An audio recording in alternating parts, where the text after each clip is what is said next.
திருப்பாடல்கள் 40.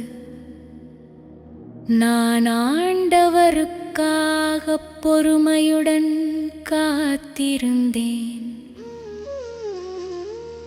அவரும் என் பக்கம் சாய்ந்து எனது மன்றாட்டை கேட்டருளினார். அழிவின் குழியிலிருந்து என்னை அவர் வெளிக்கொணர்ந்தார். சேறு நிறைந்த பள்ளத்தினின்று தூக்கி எடுத்தார். கற்பாறையின் மேல் நான் காலூன்றி நிற்கச் செய்தார். என் காலடிகளை உறுதிப்படுத்தினார். புதியதொரு பாடலை, நம் கடவுளை புகழும் பாடலை என் நாவினின்று எழச் செய்தார். பலரும் இதை பார்த்து அச்சங்கொண்டு ஆண்டவர் மீது நம்பிக்கை கொள்வர்.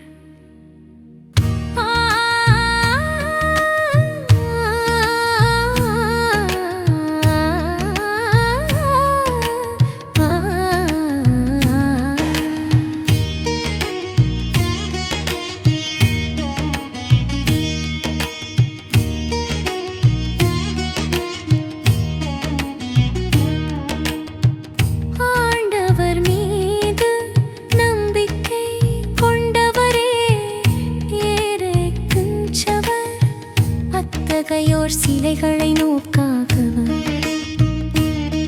பொய்யானவற்றை சாராதவர். ஆண்டவரே, எண்ணிறந்தவற்றை நீர் எமக்கெனச் செய்துள்ளீர். உமக்கு நிகழானவர் எவரும் இலர். என் கடவுளே, உம் அருஞ்செயல்களும் திட்டங்களும் எங்களுக்காகவே. அவற்றை நான் எடுத்துரைக்க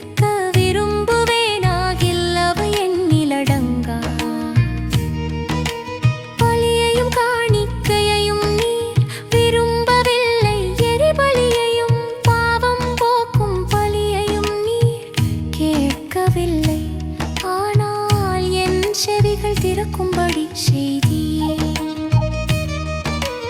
எனவே இதோ வருகின்றேன். என்னை குறித்து திருநூல் சுருளில் எழுதப்பட்டுள்ளது.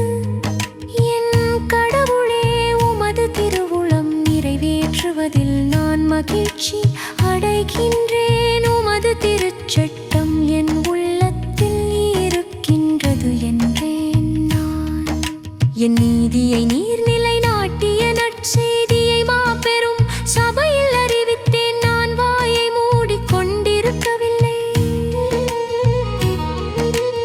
ஆண்டவரே, நீர் இதை அறிவீர். உமது நீதியை நான் என் உள்ளத்தின் ஆழத்தில் மறைத்து வைக்கவில்லை. உம் வாக்கு பிறழாமையை பற்றியும் நீரருளும் மீட்பை பற்றியும் இருக்கின்றேன். உம் பேரன்பையும் உண்மையையும் மாபெரும் சபைக்கு நான் ஒழிக்கவில்லை. ஆண்டவரே, உமது பேரிரக்கத்தை எனக்கு காட்ட மறுக்காதேயும். உமது பேரன்பும் உண்மையும் தொடர்ந்து என்னை பாதுகாப்பனவாக. ஏனெனில் எண்ணிருந்த தீமைகள் என்னை சூழ்ந்து கொண்டன. என் குற்றங்கள் என் மீது கவிந்து என் பார்வை மறைத்து கொண்டன. அவை என் தலைமுடிகளை விட மிகுதியானவை. என் உள்ளம் தளர்ந்து என்னை கைவிட்டு